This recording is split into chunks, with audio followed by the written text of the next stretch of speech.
Well, that was worth the wait, huh? I have a whole lot to say about the latest FF7 Rebirth trailer, and I guarantee there are at least a few ideas in this video that you haven't considered before. So if you are hungry for a deep dive into what all of this insanity can mean, then you are in the right place. And to give you a taste of what to expect in this video, I cover 4 major topics. Number 1, my biggest takeaway from the trailer. Number 2, what is going on with the timelines? I tried to write this video without getting into it, but it was kind of unavoidable. Number 3, how crazy will the changes get? And number 4, what's up with the news about 2 discs? It's kind of lit the world on fire, and I want to add some context I haven't heard people talk about. So, as I always strive to do, I'm hoping this video brings some original thoughts you haven't heard yet. I've been deep into some reaction videos and Twitch streams about this trailer already. I've watched hours of Maximilian Dude, Baby Seal, Sleep Easy, Night Sky Prince, Philip Hartscorn, Blitz, Legions. You get the point. I watch way too much of this stuff, much like all of you, and I haven't heard any of them really cover a lot of this ground yet. So, buckle up. And of course, here is your spoiler warning that I will be talking about everything related to Final Fantasy VII, from the original to Advent Children to Crisis Core, and everything in between. So keep watching at your own peril. And with that, let's jump in. If you watched my last video, I broke down what I think the narrative intent of the Final Fantasy VII Remake trilogy is.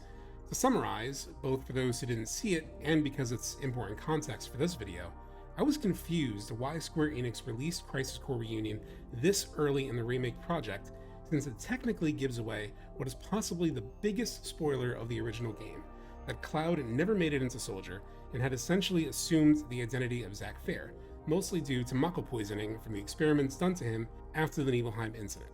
I theorized that since at least half of the people playing Final Fantasy VII Remake know the story and that spoiler, they decided to take the idea of Cloud as the unreliable narrator and pump it full of steroids, effectively creating an unreliable world where even players of the original will be as confused about what's going on in Remake as they were back in the Whirlwind Maze in FF7. If you search your memories, you'll remember that, on your very first playthrough, that scene is a real mindfuck that has both you and Cloud questioning what they know. The biggest clue about the unreliable world, up until now, has been the title cards used in the first Rebirth teaser trailer. What is fact and what is fiction, and what is Sephiroth's endgame? And because I know you're probably thinking about it, let's table the idea of timelines for a second. I'll get to that later. Whether there are 2 timelines, 1 timeline, or 7,777 timelines, the idea of the unreliable world is applicable to any of those scenarios. And the very start of this trailer backs up the idea of an unreliable world from just the opening few seconds. We're still here at the scene of this terrible disaster, caused by a massive tornado which swept through sectors 0, 1, and 2. Amidst the wreckage of the expressway, search and rescue operations are already in progress.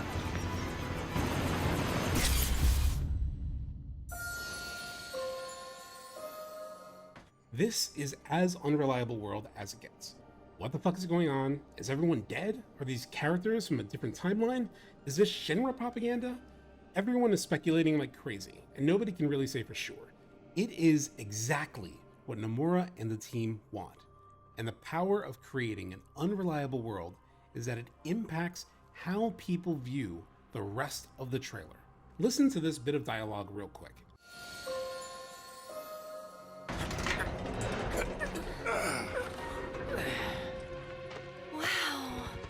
Just look at it all. It's so green. Even after everything we've done to it, it's still going strong. It may look that way, but in reality, it's barely hanging on. 99% of the reactions I've seen have people saying the same thing. Wait, what does she mean? What did they do to the planet? What is happening? I think it's a lot more innocent than it sounds. Remember, Aerith has lived her entire life in Midgar and is aware that the planet is under threat by Mako extraction. Flowers rarely grow, and it's enough of a rarity that she talks about the church being a special place for them. It's so rare, in fact, that it makes for a nice little business of her own, as Zack points out in Crisis Core. In fact, remember what Tifa said in Chapter 3 of Remake? Where'd you get that? I can't remember the last time I saw a real one. I admit, the first time I saw this part of the trailer, I had the same thoughts.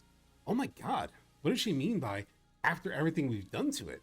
Is the party aware that they mess with reality? Is it getting super meta already, like a certain rebuild series of a certain anime? Are they really taking it that far? I don't think they are. Don't get me wrong, they definitely are changing things for sure. For example, Tifa openly talking to Aerith about her doubts around Cloud's telling of the Nibelheim flashback is a major difference from the original game, where she refuses to ever talk about it. But it doesn't mean that everything is bouncing off the walls crazy in the story just yet. We still meet Bugenhagen and he explains the Lifestream. We still go to the Mithril Mines. We are still introduced to Elena in the same way. We still approach Junon on foot. We still fight that blue elephant thing. Sephiroth still confronts us on the boat from Junon to Costa del Sol, and Tifa still gets slashed by Sephiroth in the Nibelheim incident. None of those core elements are all that different from the original game.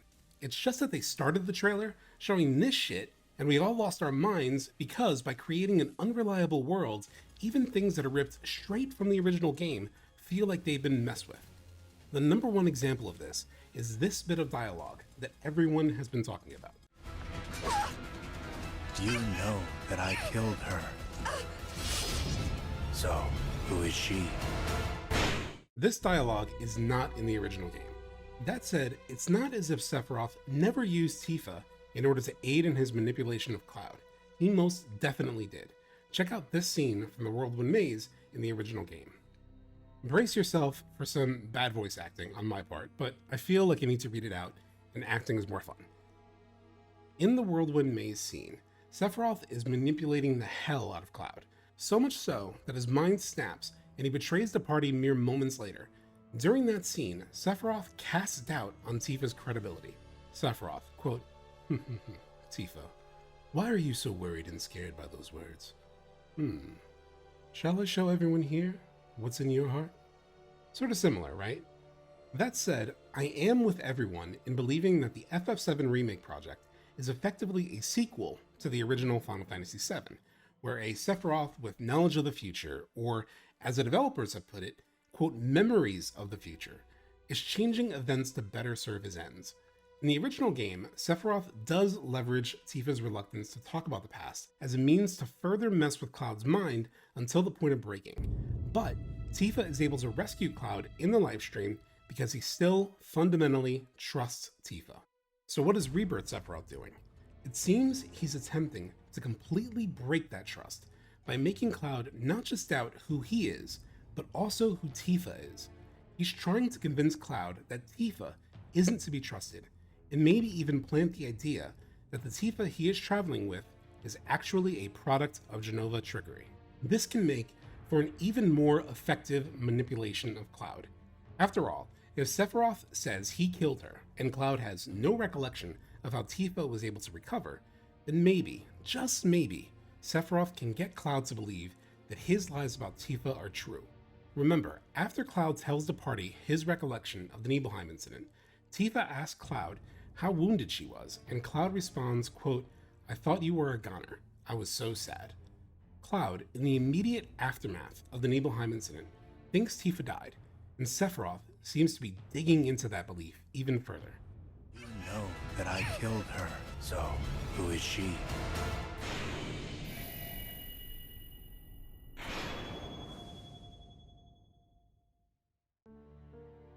It's a good time to bring up one of the biggest discoveries I made while making my last video titled Why FF7 Remake is Spoiling Its Biggest Twist. As an audience, we may know the truth about Cloud's past, but it doesn't mean that Cloud does. And it's clear throughout this trailer that Cloud, Tifa, and Sephiroth will still be debating what is true and what isn't, or as the first teaser trailer put it, what is fact and what is fiction, because that is still part of the crux of the story that the remake trilogy is looking to preserve even as other things about the world change. Once more, remember what the game's officially printed introduction said, quote, one mercenary for hire must look amidst the lies and deception and find the man he is within. Sephiroth is still gaslighting the ever-loving shit out of Cloud. Actually, he's doing it even harder. And the journey that we're on is to help Cloud find the man he is within. Cloud has an unreliable memory in an unreliable world, and I'd wager that Sephiroth's lies and deception will break him even worse than in the original. So if you're a fan of that element of the original, then be rest assured, breaking Cloud's mind is still a major part of the story. I know that this trailer is practically begging you. No, more than that, it's provoking you, it's prodding you to think that everything has changed, to think that everything Sephiroth is talking about has changed, that the entire story has changed, but I don't think that's true for all the reasons I outlined in my last video. That said, the plot is changing. The way things happen will be changed. The way in which Sephiroth breaks Cloud's mind will be changed, as is clearly evidenced in the trailer by Sephiroth saying that Tifa may not be who Cloud thinks she is. That's not in the original, but I don't think the emotional journeys of the characters will be 100% different. That said, it'll probably be at least 30% different, and a lot of fans who really bought into the developers saying, "Don't worry, the story won't really change," will feel lied to. It will feel very different, but when analyzed closely enough, you will see that the core character journeys will probably remain closer to the original than you think. Just like this trailer is closer to the original than you may think.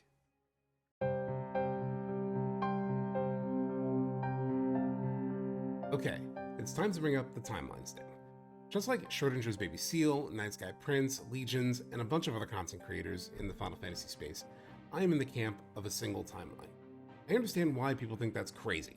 Trust me, I was in the church of two timelines for an entire 2 years following the release of Remake. I practically majored in dual timelines quantum mechanics at Maximilian Dood University, and yes, there are lots of reasons to believe there are two timelines. I'm not totally disregarding it, but I am about 90% sure this is the way it'll go. However, there are enough loose ends that make it possible that there is more going on than there just being one timeline.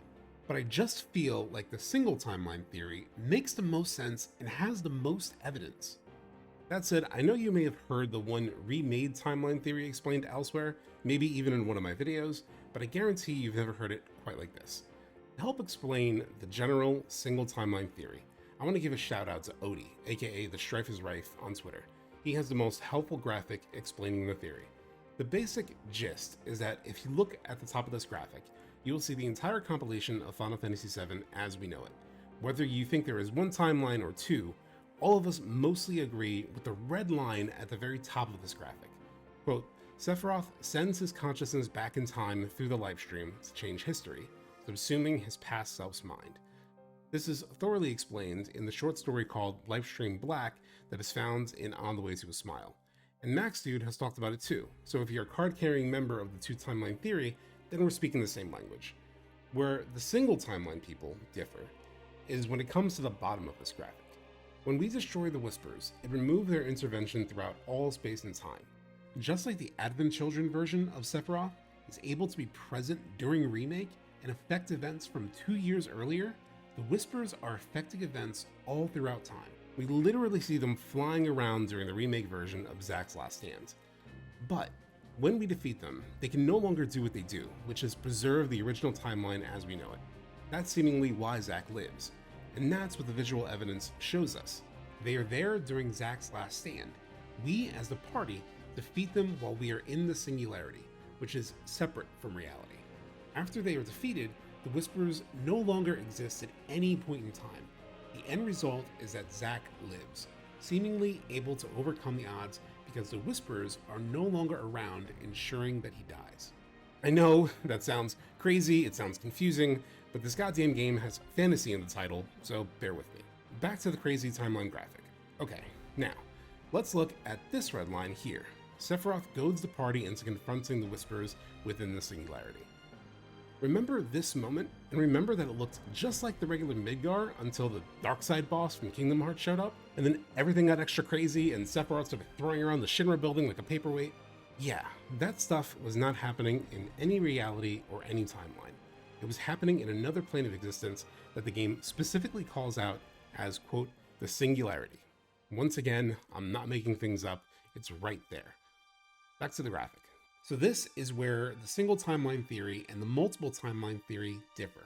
If there are multiple timelines, then that means that the singularity spits the party back out into the timeline with the Beagle version of Stamp rather than the timeline with the Terrier version of Stamp, which is the one where Zack lives. Now, I know that a lot of multiple timeline people reference Back to the Future to explain their theory, and that's cool with me. I love Back to the Future. I literally have this super cool Back to the Future poster in my apartment that is remixed to look like the poster from the movie Drive. But let's talk about how timelines actually work in Back to the Future. In the very first Back to the Future movie, it's pretty straightforward. Marty accidentally goes back in time and meets his parents. In the process, his mom gets the hots for him, ignores Marty's actual dad, and it starts to threaten Marty's existence. Marty ends up accidentally remaking the one and only timeline. Luckily, it all works out in the end. Marty's parents meet and fall in love, and the timeline is restored. Kind of, because when Marty travels back into the future, it is slightly different. His dad is no longer a spineless pencil pusher getting bossed around by Biff. He's a mover and shaker who ends up bossing around Biff himself. The one and only timeline is restored, but slightly different. I know what you're thinking. Oh, this subtext guy isn't thinking about Back to the Future 2. Need I remind you that I have a poster of this movie, a custom one? So fine, let's talk about Back to the Future 2. I don't really mean to sound antagonistic, but it's a lot more entertaining, isn't it? Okay, so Back to the Future 2. Back to the Future 2 does appear to have more timelines because they go back and forth through history and change the timeline more than once. So it seems like there are multiple versions of reality. But still, it's all about correcting the one and only definitive timeline. Marty goes into the future, succeeds in doing what he has to do, but doesn't realize that Biff steals the DeLorean and goes back to the past without Marty knowing it and changes things in 1955 by giving the younger version of himself a sports almanac that young Biff then uses to get fabulously wealthy based on successful sports bets. So when Marty goes back to 1985 from 2015, it's a different version of 1985 because the timeline has been rewritten by Biff messing with things in 1955. So then Marty has to go back to 1955 to prevent that from happening so that he can once again restore the one and only timeline. In fact, it is so much of a single timeline story that the rules of its single timeline lead to a wild cliffhanger where before Marty is able to travel back to the restored 1985, the DeLorean is struck by lightning and disappears. A Western Union courier then arrives immediately after and delivers a letter to Marty. It is from Doc, who tells him that the lightning strike transported him 70 years into the past and left him in 1885. Marty then races back into town to find the 1955 version of Doc, who had just helped Marty from Back to the Future 1 return to 1985. Ugh.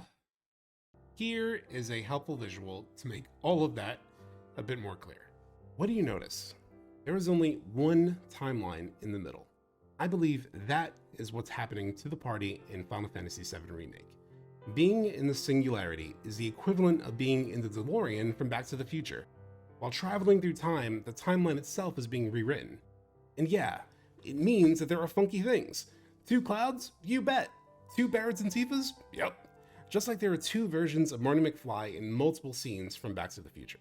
Now, I also know that someone watching this video is probably just as obsessive about everything the developers have said as I am. So let's talk about a quote that seems to indicate there are 2 timelines, or even the possibility that the Zack timeline is actually a version of reality that exists in the Lifestream. When asked last year by 4Gamer why the developers weren't changing any part of the Crisis Core reunion story, this is what Nomura said. Quote, "There's a reason we're keeping things unchanged. If we were to alter it, there would no longer be any point in portraying things differently in the FF7 Remake project than they were in the original game. The intention behind taking that approach wasn't to change the past. Therefore, Crisis Core Final Fantasy VII Reunion story hasn't been revised for the reason that history has not changed." This, admittedly, makes it sound like a single timeline isn't possible. By having a new, single, remade timeline in which Zack actually lives, well then history has to change. It's the opposite of what Nomura said. Or it would mean that Zack is in the Lifestream, thinking he is alive even though he is technically dead. So why do I still think there is a single timeline despite Nomura saying history hasn't changed?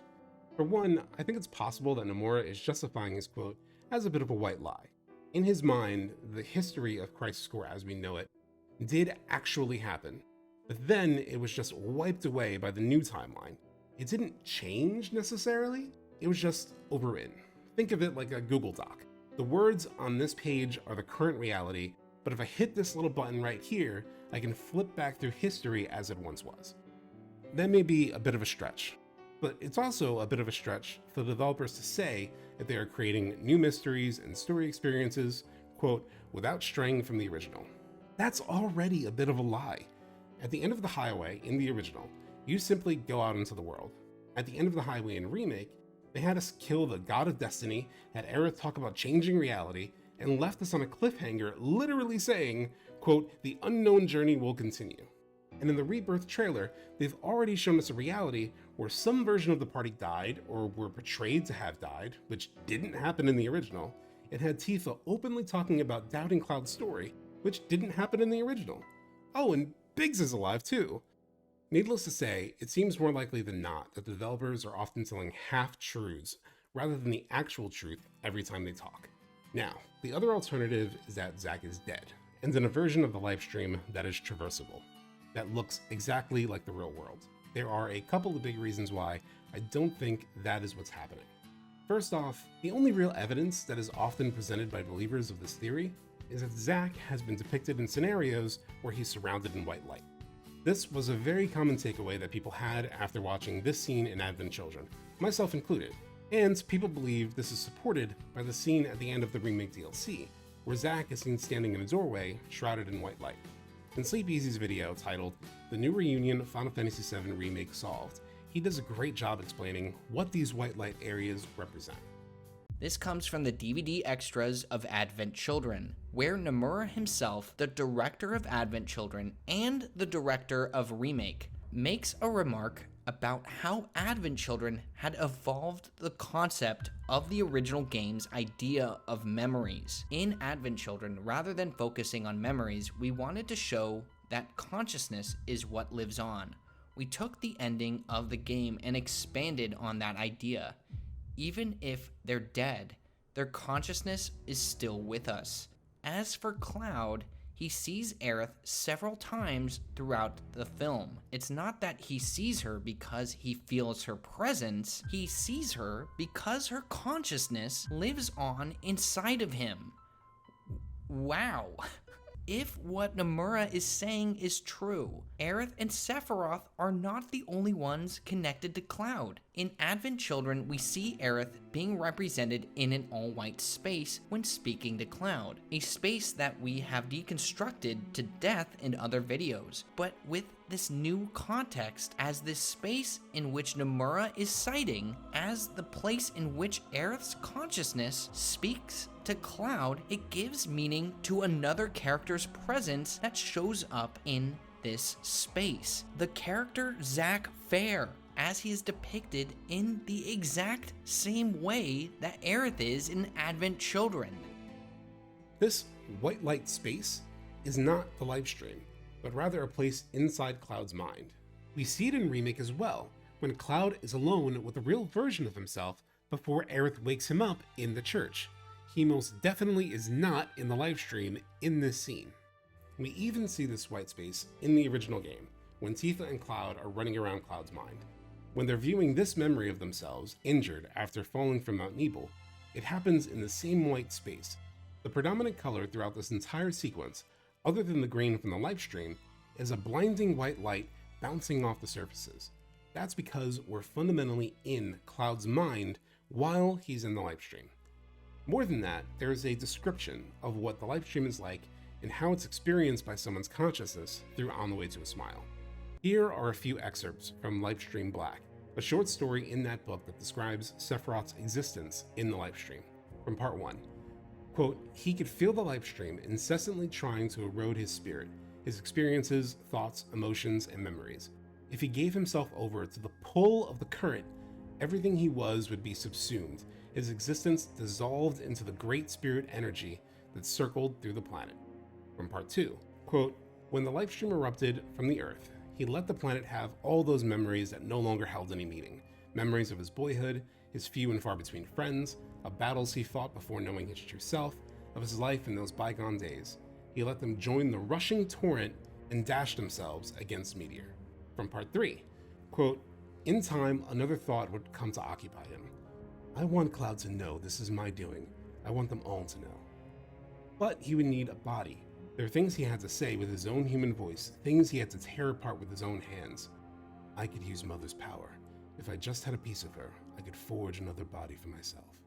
He tried to send the spirit above to walk the surface, but nothing came of it. The planet had consumed the memories of his form, leaving him with no image on which to anchor his consciousness.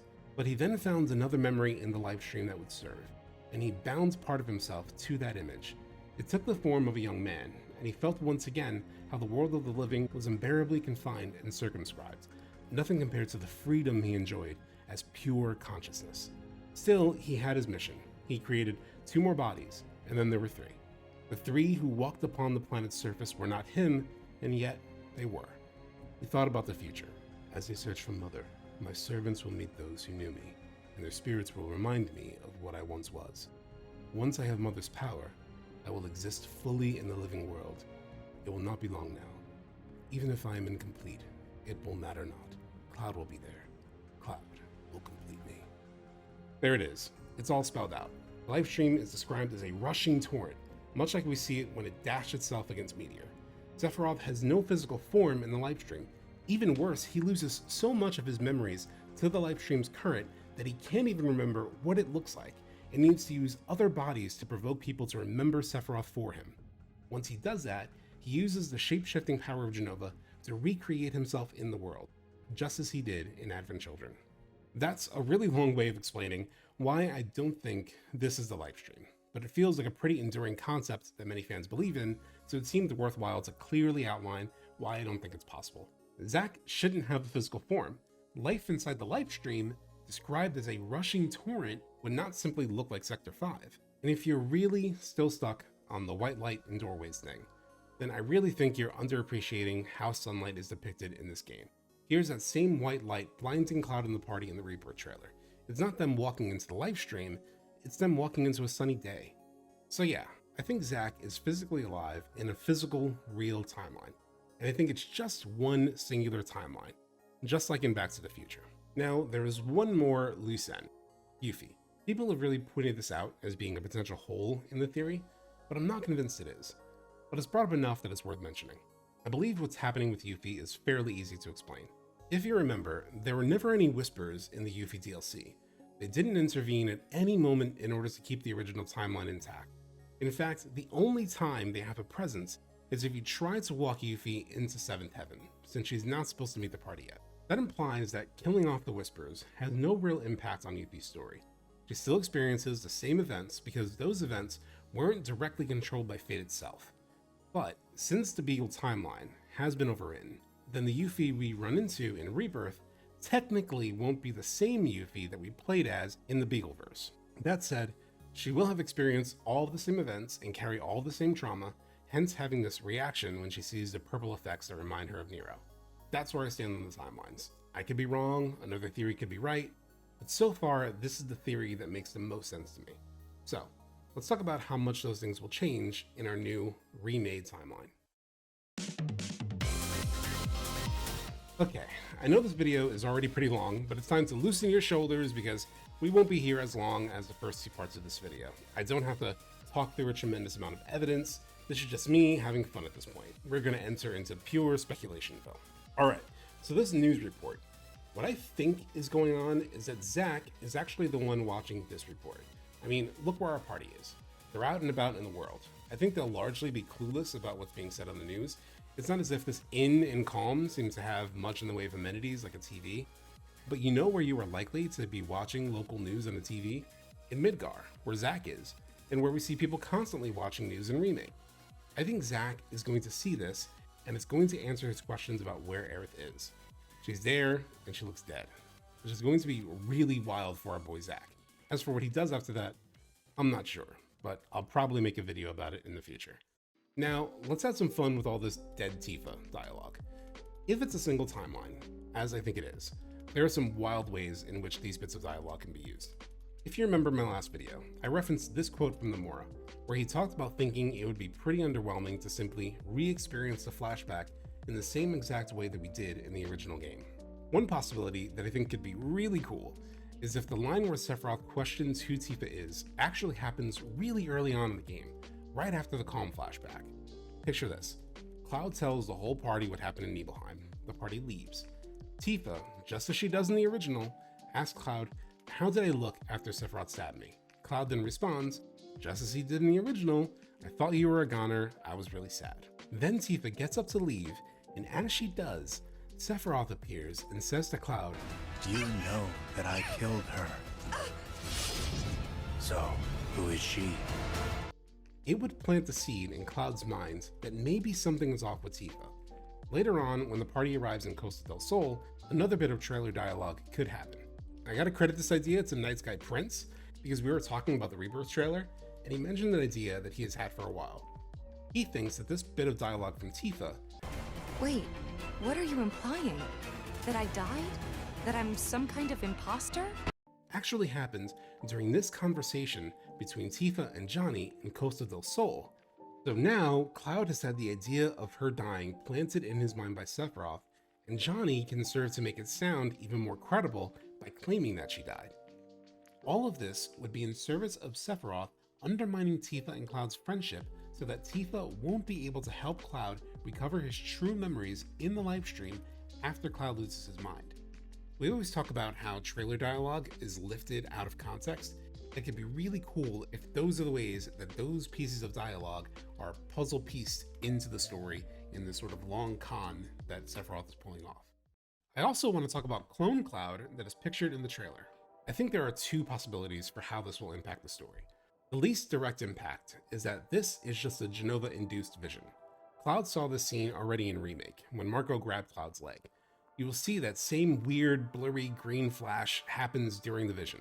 Once again, Sleepeasy has covered this well in the video I clipped earlier, but the gist is that it seems that anytime these visions happen with that same blurry green effect, it appears to mean that Jenova is showing Cloud something in order to manipulate him. It's Jenova's cells messing with Cloud's memory and mind.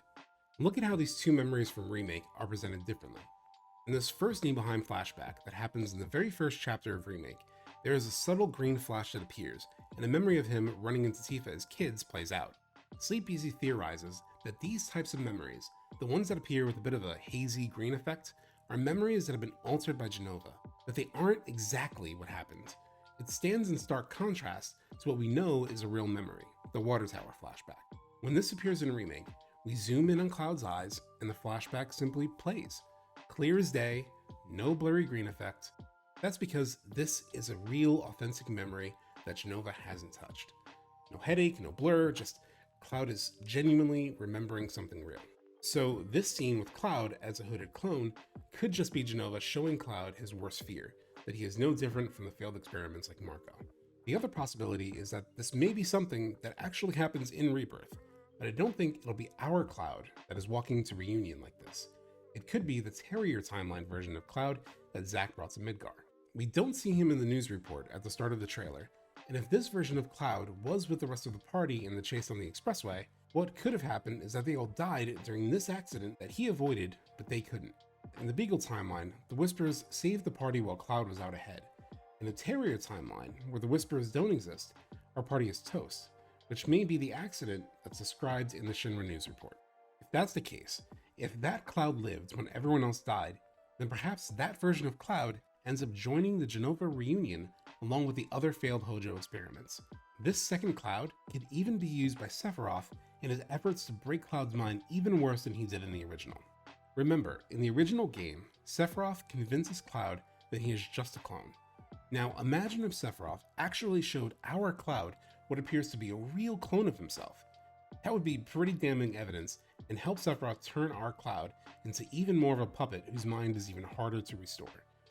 And that's it with the predictions for how far they can take things. As you can see, they do deviate from the original, but they have fairly similar impacts on the story and characters. It'll just be much more intense with probably bigger consequences, such as making it harder for Cloud to find his true self.